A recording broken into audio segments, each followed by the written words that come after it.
Bonjour à tous et bienvenue sur La Retraite à 40 ans, le podcast pour prendre sa vie en main. Chaque dimanche, retrouvez une personne comme vous qui échange sans fil sur ses origines, ses ambitions, ses aspirations, sa relation à l'argent. Je m'appelle Victor Laura, je suis l'expert français du frugalisme et du mouvement FIRE, Financial Independence and Retire Early, indépendance financière et retraite précoce. Retrouvez mon livre La Retraite à 40 ans, c'est possible aux éditions Larousse. Pour rejoindre le mouvement FIRE, c'est sur devenirfrugaliste.com. Il y a une communauté, des workshops et des outils.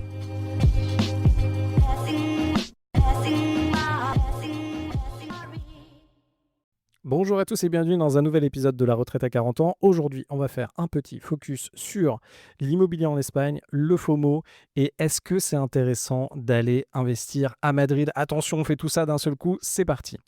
On revient, vous pouvez aller sur un site directement qui s'appelle idealista.com qui va vous permettre d'analyser des biens en Espagne et aussi au Portugal et de voir l'évolution du prix au mètre carré et ainsi que de voir des biens qui sont achetés. On est très pratique, vous vous rappelez, on est dans un podcast pratique, nous c'est l'action, nous ce qu'on veut faire c'est acheter des biens, reprendre des boîtes et développer son solopreneur, on est au taquet.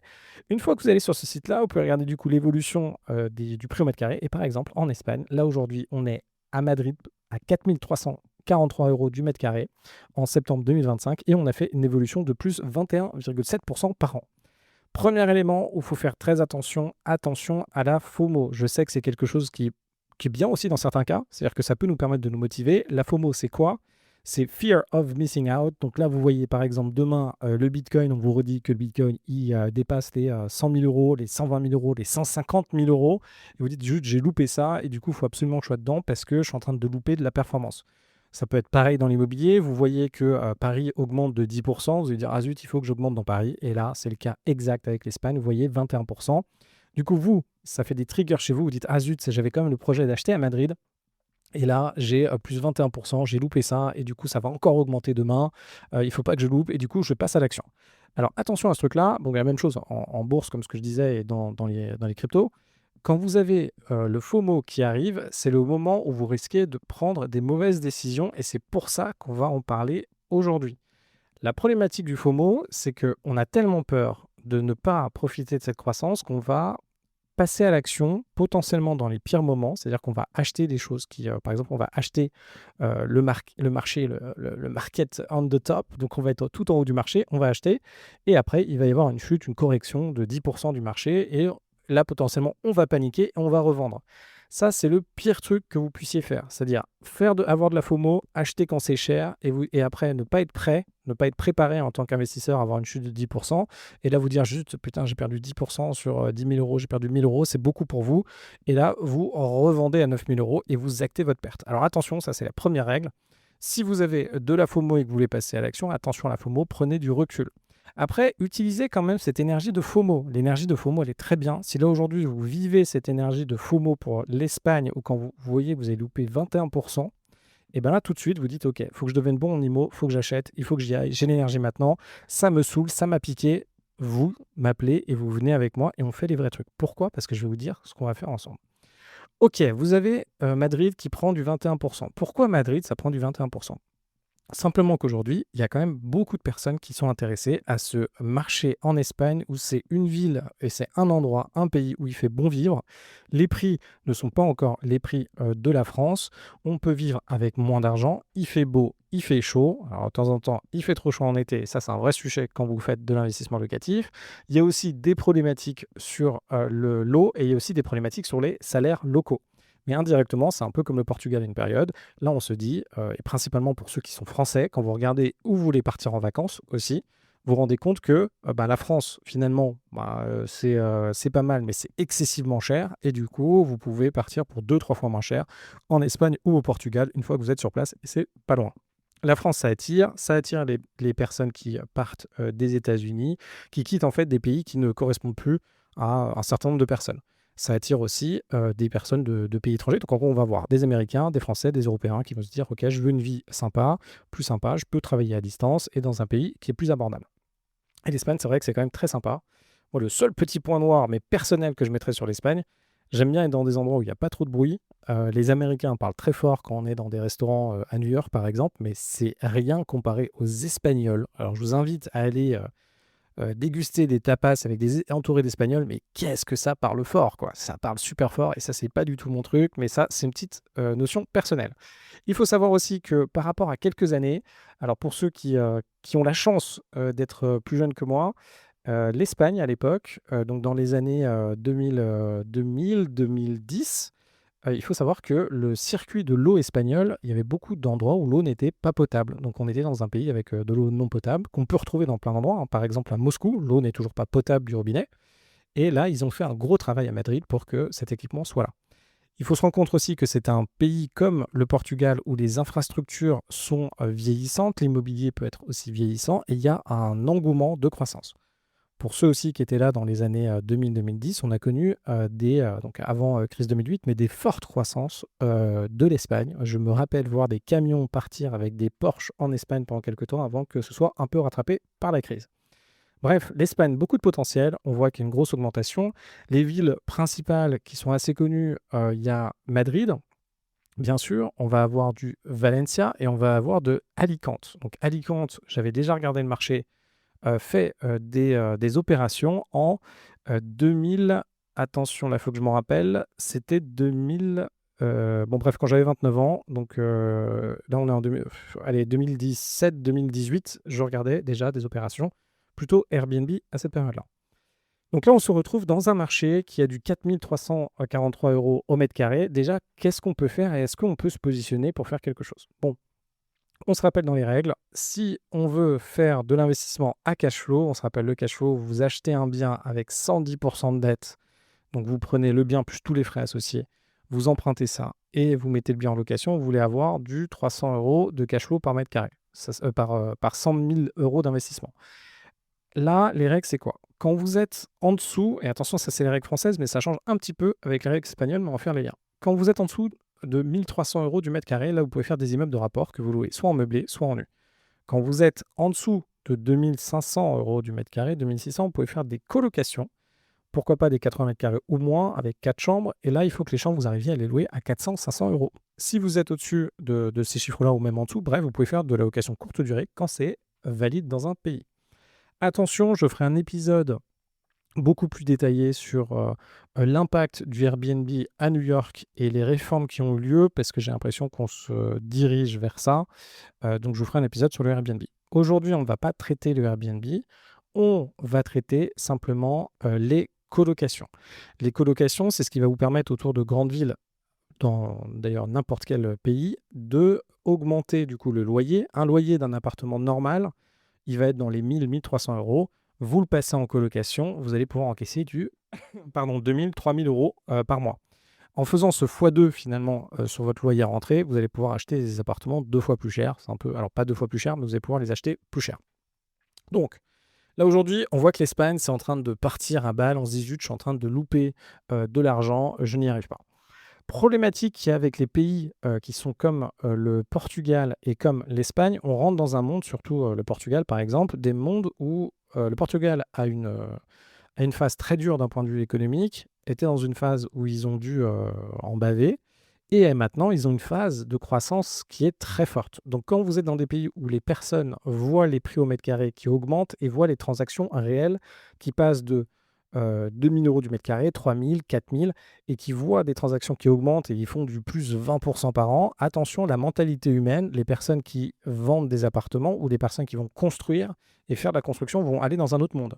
Pour eux, en Espagne, alors il faut le voir encore aujourd'hui, mais ils sont peut-être persuadés à Madrid, j'avais vu ça à Lisbonne, que les prix de vente des nouveaux appartements en construction, c'est du 10 000 euros par mètre carré. C'était exactement ce que j'avais à Lisbonne. J'étais sur des projets de promotion immobilière. Mes interlocuteurs, dans les simulations, me disaient, mais t'inquiète Victor, on fait un projet, alors c'est des projets à 5 millions d'euros, alors à 5, 20 millions d'euros, il y a des gros projets, même 30 millions d'euros. D'ailleurs, si ça vous intéresse de faire de la promotion sur des très gros projets au Portugal, n'hésitez pas à m'appeler. Et du coup, sur ces projets-là, les simulations de prix de vente de cession, c'était du 10 000 euros du mètre carré. Quand je comparais ça avec le niveau de vie moyen d'un Portugais, qui n'est pas forcément ce qu'il faut faire, parce que si vous le faites en Espagne aussi, c'est assez fort. Quand vous avez des salaires, les bas salaires entre 500 à 1500 euros maximum, vous dites, OK, qui va acheter finalement? Ça, c'est vraiment le gros de la population, mais même dans les capitales. Alors qu'à Paris, on est quand même, à Paris, il faudrait que je regarde le salaire moyen ou médian à Paris, mais je pense qu'on est on doit être dans du 3 000 4 000 euros à Paris. Mais au Portugal, on reste dans des petites choses et c'est largement inférieur, alors qu'on aura des prix au mètre carré similaires. Donc moi, ce décalage-là me semblait bizarre, c'est-à-dire que je ne me rendais pas compte comment des gens pouvaient faire ces acquisitions-là. Attention aussi aux questions de financement. Quand vous êtes dans des pays qui sont habitués à financer avec des taux variables, attention à l'impact lorsqu'il y a une rehausse des taux, s'il y en a. Enfin, de temps en temps, c'est un peu, d'ailleurs, ce qui s'est indirectement, enfin, l'équivalent qu'on peut faire, c'est ce qui s'est passé sur les cryptos. On va permettre à beaucoup de personnes d'acheter en taux variable et de temps en temps, le marché va faire que les taux variables augmentent très fortement. Là, les gens paniquent, ils n'ont plus les moyens de rembourser, ils cèdent le marché. En fait, on sort des gens qui n'ont pas les moyens, qui sont un peu trop faibles. En fait, ils sont sortis du marché et attention à ce genre de système, ça peut vous arriver à vous aussi en fonction des invests que vous avez. Donc nous, quand on regarde ça, on se dit, OK, ça fait du plus 21% par an. Il y a d'un côté, on peut se dire, c'est super, ça va continuer, on va continuer à réaliser de l'argent. De l'autre côté, on va se dire, où est-ce qu'on en est? Est-ce que on est arrivé à la limite? Premier élément, donc le positif, on gagne de l'argent supplémentaire chaque année parce que c'est dans un marché qui augmente. Le négatif, c'est attention aux négociations. Les personnes vont avoir l'impression, ils vont déjà intégrer que ça va prendre 20% cette année et vont pas être très, excusez-moi, ils vont pas être très flexibles sur la négociation. Et maintenant, on va regarder ce qu'on peut acheter. On va regarder les enjeux de Madrid. Alors, Madrid, ce qu'on peut faire, vous avez des règles qui sont différentes par rapport à la France. Moi, ce que je vous encourage vraiment à faire en immobilier, c'est maîtriser un marché, maîtriser vraiment les bases d'un marché et comment faire un invest. Et après, vous allez pouvoir changer de pays. Je vais vous montrer concrètement ce que je fais. Donc, quand on fait, par exemple, quand on sait comment fonctionnent les colocations en France, on sait très bien que les colocations en France, alors il y a plusieurs règles différentes qui existent, mais je vais vous les énumérer et je vais vous énumérer les règles qui risquent de vous poser problème lorsque vous faites des colocs. Déjà, il faut savoir que dans une chambre, il faut une fenêtre. Bon, c'est pas gagné pour tout le monde, mais il faut une fenêtre qui donne sur l'extérieur. Deuxièmement, quand vous faites une chambre en France, il faut du 9 mètres carrés. Il faut du 9 mètres carrés, sinon vous risquez de vous faire retoquer. Troisièmement, en fonction de où vous faites vos colocations en France, il faut respecter un certain type de PLU. Par exemple, aujourd'hui, vous êtes à Paris, dans les grandes, dans l'ensemble, vous avez un 80 mètres carrés, vous voulez mettre 4 chambres dans un 80 mètres carrés et faire une colocation, il n'y a pas trop de personnes qui peuvent s'opposer à ça. Par contre, quand vous allez dans des endroits, par exemple, il y a Goussainville. Goussainville, superbe endroit pour investir, c'est à côté de l'aéroport Charles de Gaulle. Là, vous avez une maison. Vous avez une maison de 400 mètres carrés. Disons que vous voulez faire 12 chambres, même plus, 12-20 chambres. La problématique, c'est que vous avez besoin par habitant de la maison. Si vous faites ce type de projet, le PLU va vous demander de faire une place de parking par personne. Donc vous avez des éléments, parce que c'est une ville, en fait, il y a des phases d'évolution de ville. Et en fonction des phases d'évolution de ville et des infrastructures qui sont disponibles, vous allez avoir des règles à respecter. Donc il y a cette notion de parking et de pseudo-division. Il y a aussi la notion, dans un immeuble, des copropriétés peuvent mettre des règles pour décourager très fortement les colocations. Alors pourquoi les immeubles font ça? Ils font ça pour la dégradation globale du bâtiment, c'est-à-dire que si vous avez 2 personnes dans un appartement, ça va. Si vous en mettez 4, c'est pas pareil pour l'ascenseur, c'est pas pareil pour l'usage des fenêtres. Et vous avez aussi la partie consommation. Généralement, quand vous êtes dans un immeuble, vous payez vos charges principalement de l'eau en tantième de votre appartement. C'est-à-dire qu'on va prendre on va prendre l'immeuble de façon générale. Et dans les grandes lignes, ce qu'on va faire, c'est qu'on va diviser la superficie totale de l'immeuble par rapport à vous, ce que vous avez comme superficie. Et vous allez payer du coup alors si vous avez le chauffage collectif, votre chauffage lié à ça, et vous allez payer votre eau liée à ça. Vous imaginez bien que lorsque vous avez une personne ou lorsque vous avez 4 personnes dans un logement ou 8, la consommation d'eau n'est pas du tout la même. Et il y a non seulement la consommation d'eau, mais ce qui risque d'être beaucoup plus problématique, c'est la consommation d'eau chaude. Pour ceux d'entre vous qui n'ont jamais fait de travaux, quand vous faites une colocation, je vous encourage à faire attention aussi au volume que vous avez dans votre chauffe-eau. Il faut simplement penser à des trucs très pragmatiques. Si des personnes, déjà, je vous encourage à enlever les baignoires, ça dépend ce que vous faites, mais si des personnes prennent par exemple des bains, le nombre de litres d'eau dans un bain, ça va vous demander de mettre un chauffe-eau vraiment très gros pour pas qu'il y ait de problématique d'eau chaude.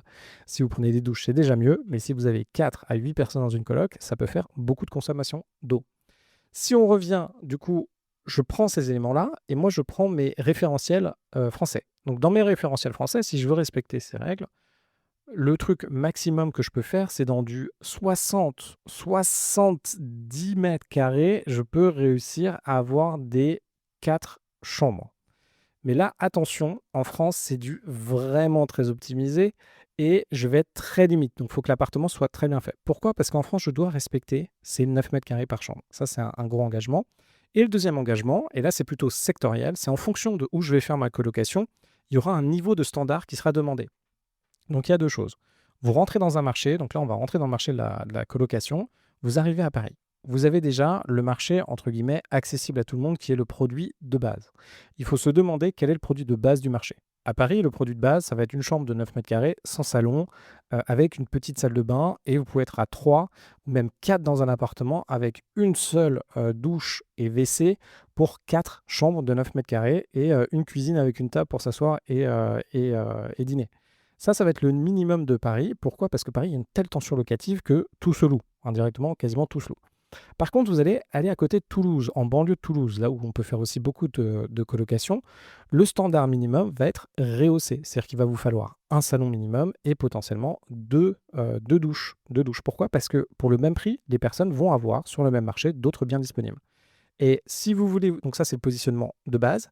Si le positionnement de base, la problématique, c'est le jour où le marché est moins tendu, vous allez devoir fortement diminuer les prix.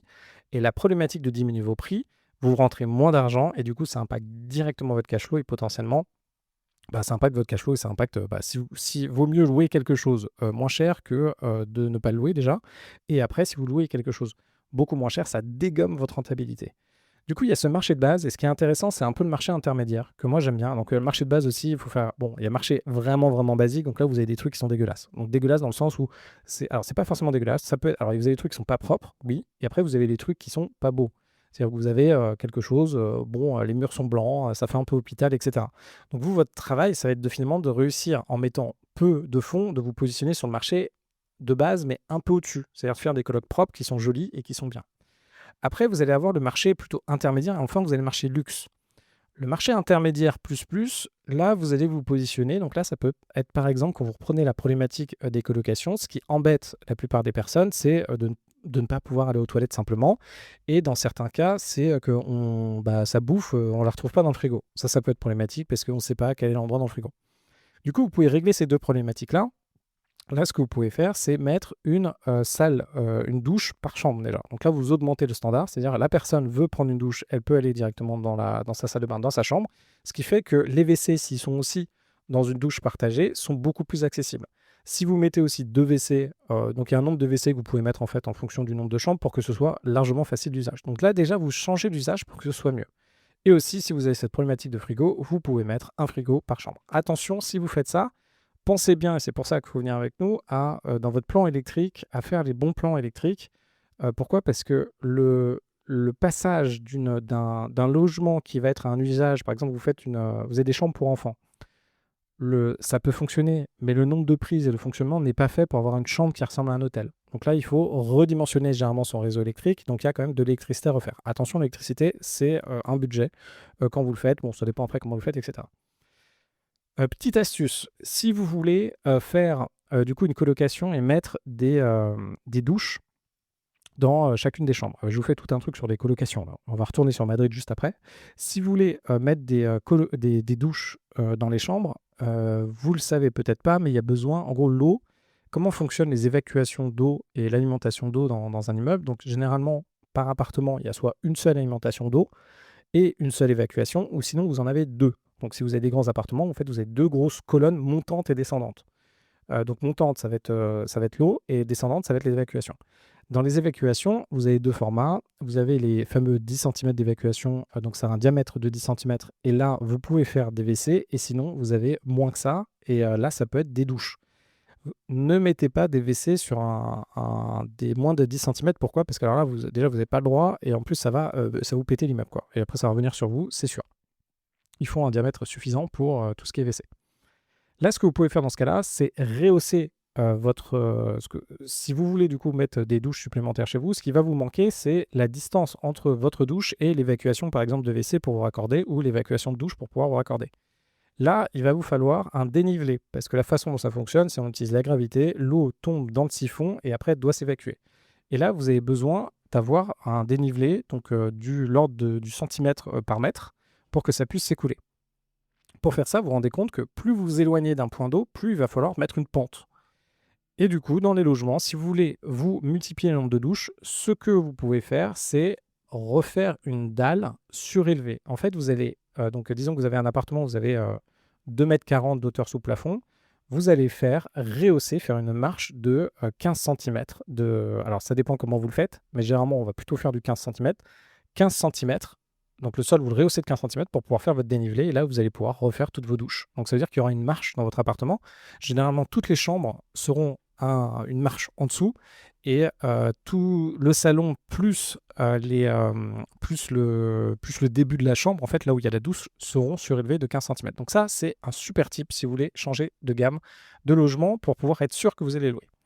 Maintenant que vous savez tout ça, on peut regarder le marché espagnol.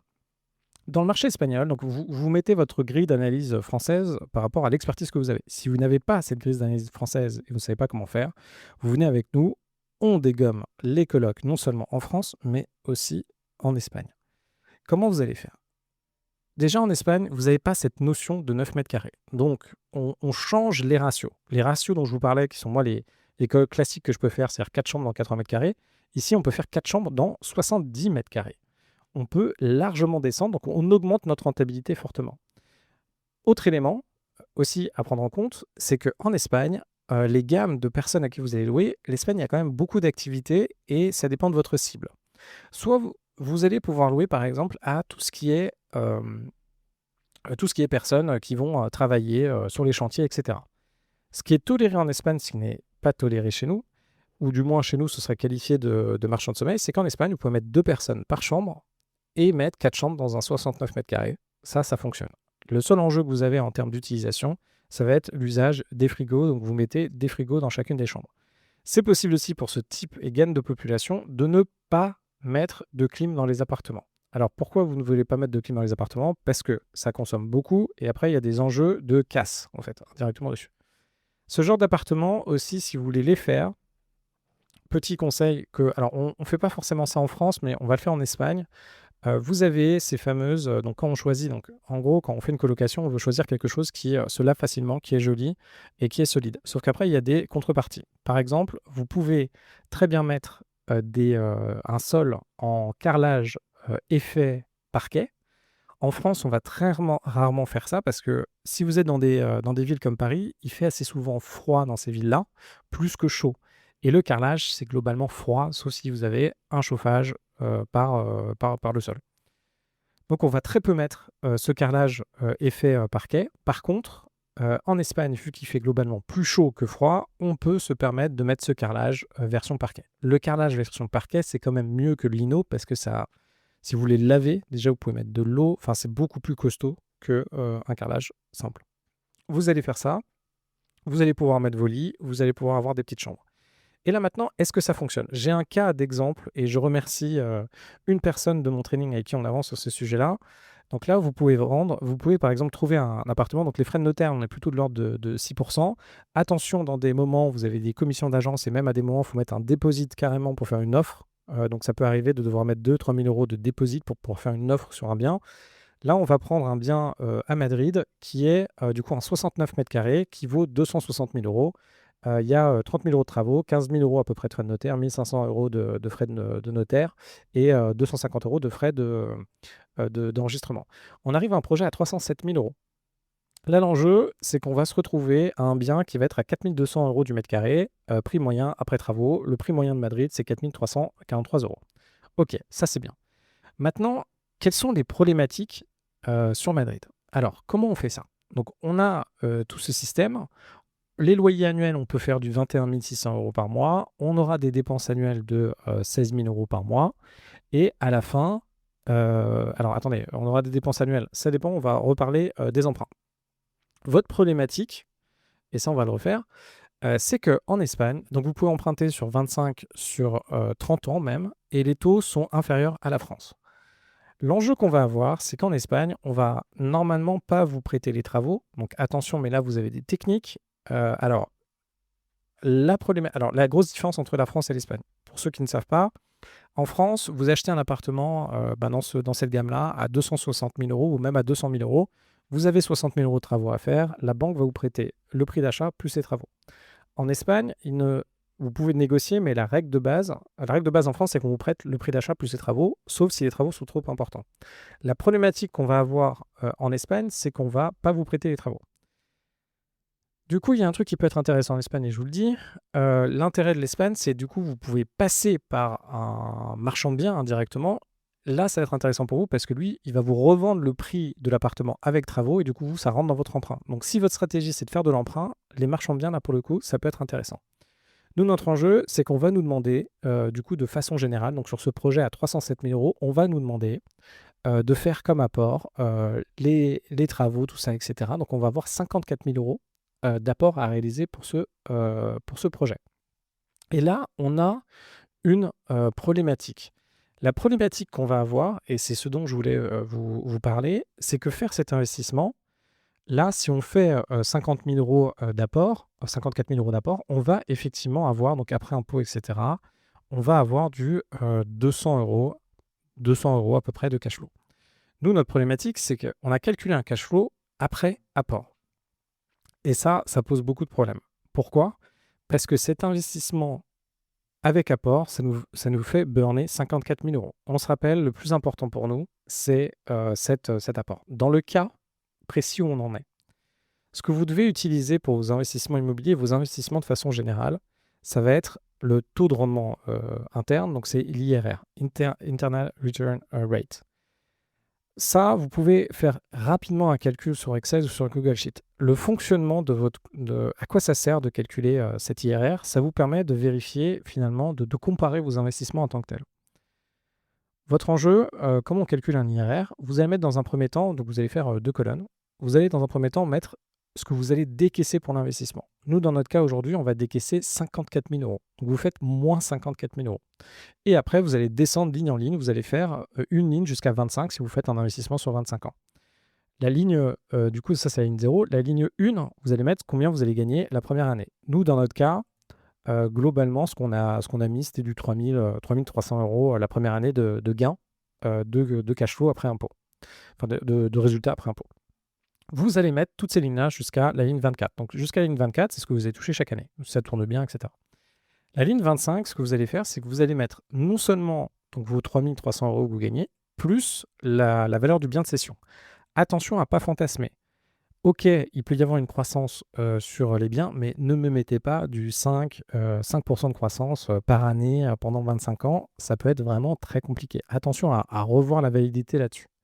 Donc là, moi, j'ai juste dit, ok, on revend au même prix à la fin le bien. Et là, vous pouvez faire les différents scénarios. Si vous avez une augmentation plus forte, etc. On reviendra dessus. Si là, il n'y a pas de croissance du prix au mètre carré, mais qu'on reçoit bien chaque année tous ces résultats, là, ce que vous allez faire, c'est que vous allez faire sur Google Sheet ou sur Excel, vous faites égal IRR ou égal TRI, et vous allez sélectionner donc, la première ligne où il y a moins 54 000, puis les 25 lignes qui sont en dessous, donc 3 300 à toutes les lignes, plus 310 000. Et ça va vous permettre de regarder réellement votre investissement. Si vous investissez 54 000 euros aujourd'hui, combien ça vous fait par an de pourcentage? Combien vous gagnez par an sur ces 54 000 euros? Dans ce cas-là, dans cet investissement, on arrive à du 11%. On se rappelle, votre enjeu en immobilier, et là je vais revenir quelque chose sur l'usage de la dette encore une fois, votre enjeu, l'immobilier, c'est de réussir à maximiser combien vous pouvez gagner avec le, entre guillemets, peu d'argent que vous avez aujourd'hui. Aujourd'hui, vous avez du cash, vous le mettez en bourse, ETF Monde, vous faites du 10% par an et vous n'avez rien à faire. Vous allez sur Bourso-Banque, Fortunéo, sélectionnez un endroit où les termes sont bons pour vous, c'est-à-dire que ça vous coûte peu cher de faire des transactions. Vous achetez pour 100 000 balles d'ETF Monde, vous faites du 10% par an. Ça, c'est sur les moyennes des dernières années. Vous n'avez rien à faire. Vous n'avez pas de locataire à gérer, vous n'avez pas de nouvelles réglementations, vous n'avez pas de lampe à changer, vous n'avez pas de dégâts des eaux, vous n'avez pas tout ça. Là, vous achetez cet appartement à Madrid avec cet apport-là, nécessaire. Vous faites du 11% par an. Attention, ça, c'est quelque chose que moi, je ne ferai pas. C'est-à-dire que votre argent n'est pas bien optimisé. Donc, il y a 2 choses qui font que ça ne marche pas. Soit vous avez mis trop de cash à l'origine, parce que là, on est sur du 54 000 euros. Si je refais les calculs, je vais le faire tout de suite d'ailleurs, je refais les calculs avec 1 euro. J'avais fait juste avant. Hop, je refais les calculs. Par exemple, je mets 2 000 euros d'apport à la place de 54 000 euros. Je fais du 169% par an. Si je mets du 1 € d'apport, hop, si je mets du 1 € d'apport, je vais faire par an, attention, ça fait, c'est très fort, je vais faire par an du 3000. Alors comment ça marche? Je vais faire du 337 000 %. Donc moins je vais mettre de cash, plus je vais avoir d'effet de levier sur l'argent que je mets dedans, ce qui est tout à fait logique, et plus je vais faire un rendement sur le cash qui est injecté qui est très important. Alors je vous parlerai d'autre chose aussi, à un moment on reparlera de l'engagement du cash, mais je vais vous le dire là maintenant. L'enjeu c'est, au début j'ai énormément de rendement sur mon cash parce que, enfin j'ai énormément de rendement sur mon cash parce que j'en mets peu. C'est-à-dire qu'avec 1 € j'achète un truc qui en vaut grosso modo 367 000 à la fin. Donc là j'ai énormément de rendement. Là c'est intéressant de faire de l'IMO. Ça, ce truc-là, avec la bourse, je peux pas. Je peux pas, ou je pourrais, mais avec un risque extrême. Alors que dans l'immobilier, le risque est largement inférieur. Et là, le fait d'avoir des locataires, etc., des changements de loi, etc., je suis capable de le gérer parce que je gagne assez bien ma vie. Et là, vous utilisez très très bien votre argent. Par contre, si vous mettez beaucoup d'apports, attention, ça vaut pas forcément le coup. Deuxième notion que je voulais aborder avec vous, c'est attention alors à votre usage d'argent. C'est-à-dire que plus le temps va passer, plus vous allez avoir de l'argent remboursé. Donc, si par exemple aujourd'hui vous mettez 1 €, que 7 € vous rapporte 20 000 €, je vous referai un épisode, là-dessus. Je vous referai un épisode là-dessus. Je vous referai un épisode là-dessus concrètement avec une colocation que j'ai à Paris. Je vous ferai un exemple très chiffré. Tout ce que je veux vous dire sur ce sujet, c'est au début, votre euro vous rapporte beaucoup, sauf que l'année d'après, ou au bout de 10 ans, disons que vous avez un bien qui vaut 500 000 €. La première année, vous mettez 1 € et vous allez générer 20 000 € de remboursement de capital, plus 20 000 € plus un peu moins de 20 000 €, plus allez, 10 000, peut-être 10 000, ça dépend ce que c'est pour vous, mais peut-être 10 000 de cash flow.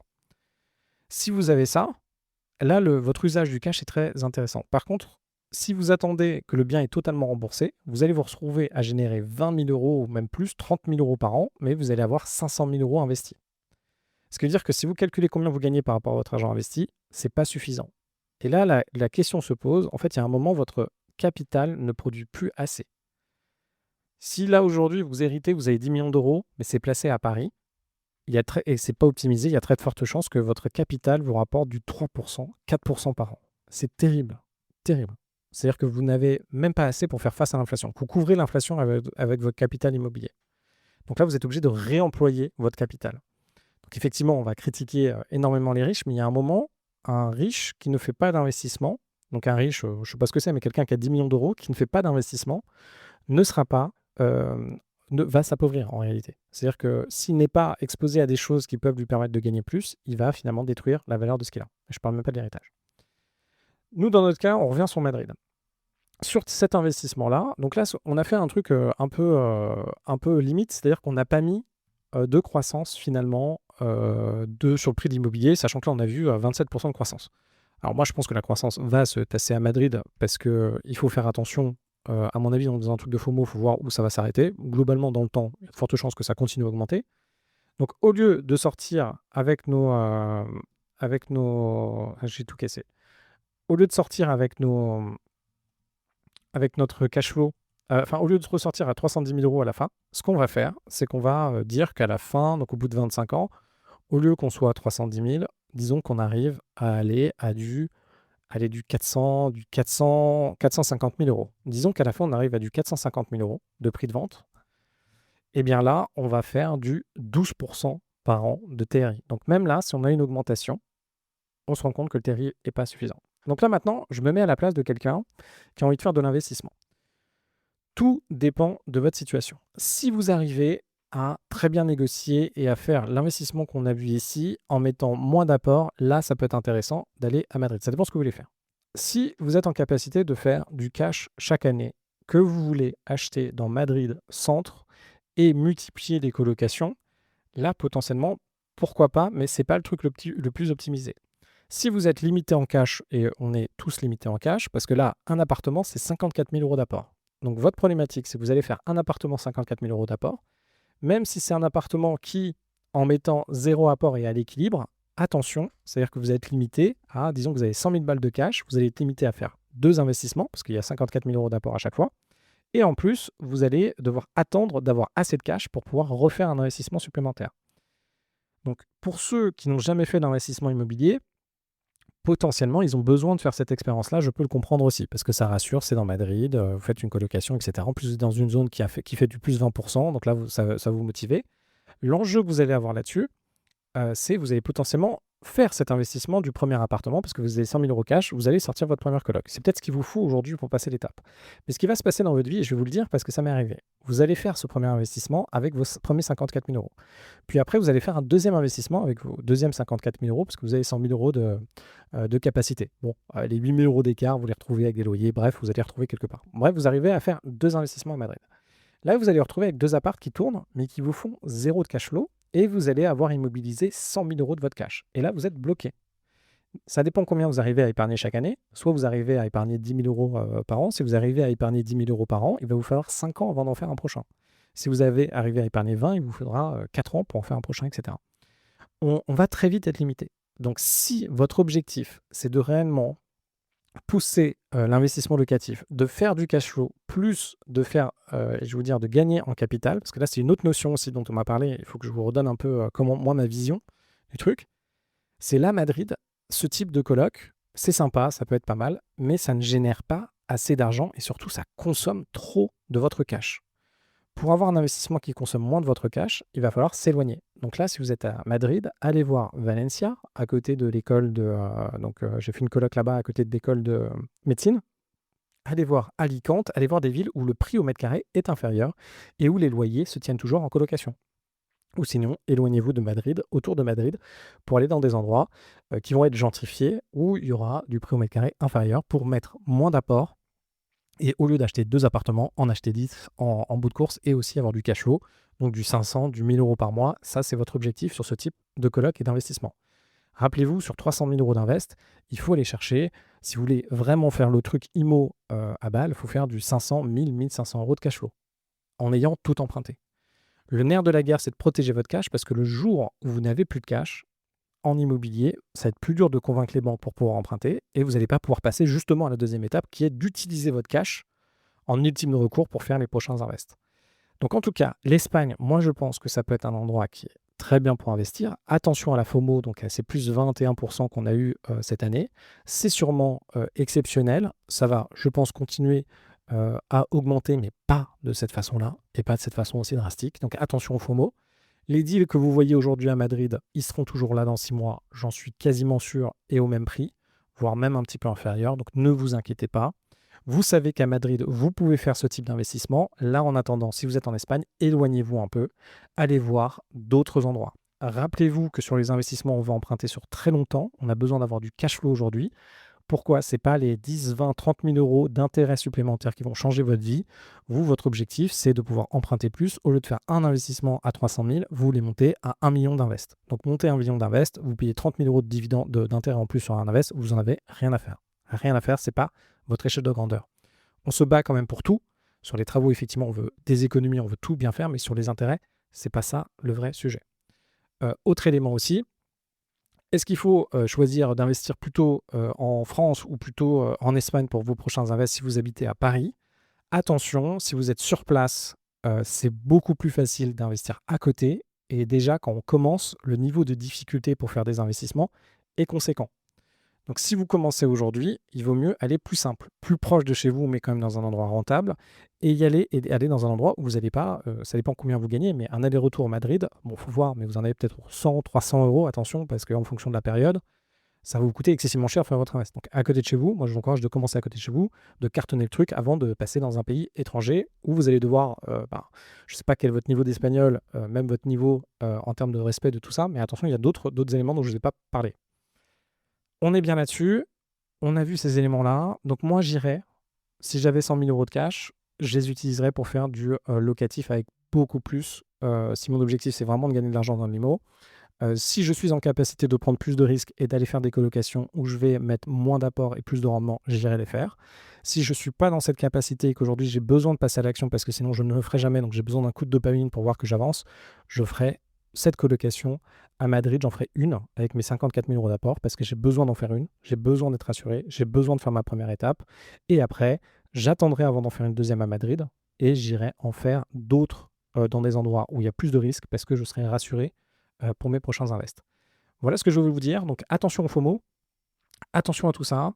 L'Espagne, pourquoi pas. Ça fonctionne. Là, vous avez vu aussi comment adapter du coup un investissement une fois que vous savez le faire dans un pays. C'est pareil, hein, donc en immobilier, une fois que vous savez faire des colocs en immobilier en France, vous pouvez l'exporter. Une fois que vous savez faire du Airbnb en France, vous l'exportez. Une fois que vous savez reprendre une boîte en France, vous l'exportez. En fait, toutes ces règles-là, dans tous les pays, fonctionnent de la même façon. Donc une fois que vous avez cette expertise business, ça fonctionne bien. Je vous rappelle, pour ceux qui sont motivés, venez avec moi. En IMO, on cartonne, on fait votre première invest. On vous monte jusqu'à 5-10 millions pour ceux qui sont chauds patates. Sur les reprises de boîtes, on reprend votre premier site e-commerce si vous voulez votre première laverie. Et sinon, on reprend les boîtes à 5-10 millions. Venez vous chauffer. Là, on fait des super deals en ce moment. L'ambiance est fantastique. D'ailleurs, sur les deux. L'IMO, c'est toujours fantastique. Là, la reprise de boîte, c'est fantastique. Et sur le solopreneur, si vous êtes chaud, pour partager votre expertise et la rentabiliser à fond et faire du 30 000, 100 000 euros par mois. Donc on commence par étapes. Si vous commencez, on commence par 1000, et puis après on fait le palier de 10 000, puis le palier de 30 000, puis après le palier de 100 000. C'est pas la même chose, il y a des étapes à chaque fois. Vous venez et on cartonne tout ça. Moi, mon objectif, c'est que vous soyez hyper successful, qu'on trouve des boîtes à reprendre ensemble, qu'on trouve de l'IMO à faire ensemble, qu'on avance, qu'on génère de la valeur, qu'on se partage la valeur et qu'on cartonne tout ça. Je vous souhaite une très bonne semaine.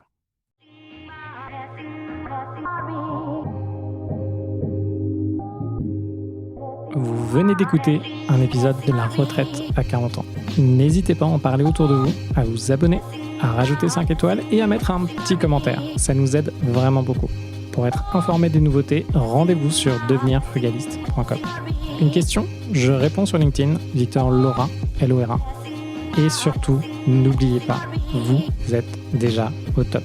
À très vite.